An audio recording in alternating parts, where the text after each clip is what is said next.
হ্যাঁ, আমরা যখন প্যান্ডামিক ছিল আমি রোজ প্যান্ডামিকে আসতাম, আমার সাথে কুটি বুবু এরাই থাকতো। কোনো দিন এসে আমরা একটা প্ল্যানিং করতাম। এটা বলতুদার একটা স্বপ্ন ছিল সারা বাংলার ঘরে ঘরে একটা ফুটবল ঢুকিয়ে।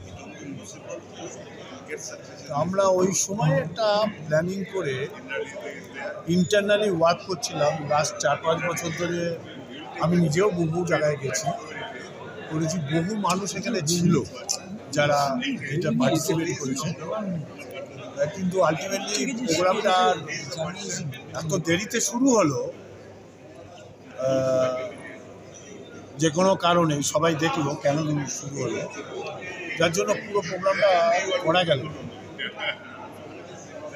আশা করি আমরা সবাই যদি আমাদেরকে সাংবাদিক বন্ধু, সরকার, প্রশাসনে যারা আছে সবাই যদি সাহায্য করে, তাহলে আমার মনে হয় বাংলা তো ফুটবলার ফ্যাক্টরি তৈরি হবে।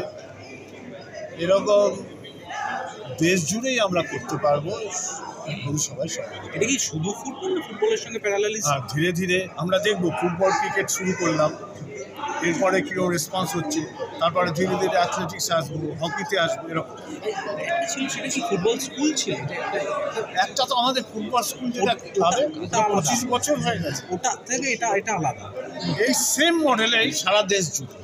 আচ্ছা, কিন্তু আরো একটা বিষয় যে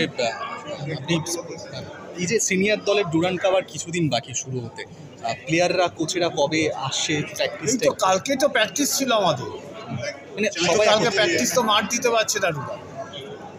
মোহনবাগান এই সলিউশন হয়েছে এই সমস্যাটা, ওরা মাঠ পেয়েছে? জানা নেই, কিন্তু আমাদের তো মাঠ দিতে পারছে না। এই কিছুক্ষণ আগেই শুনলাম যে এফএসডিএল এর থেকে কোনো চিঠি ক্লাবগুলোতে আছে। তবে আমি এটা বিশ্বাস করি যে যেই করুক লিগ আইএসএল হবে।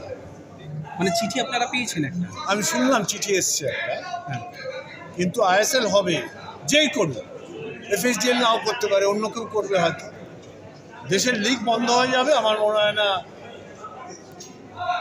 সংস্থাও চায় না, সরকারও চায়। কি চিঠিটায় কি বার্তা ক্লাবগুলোকে দাও?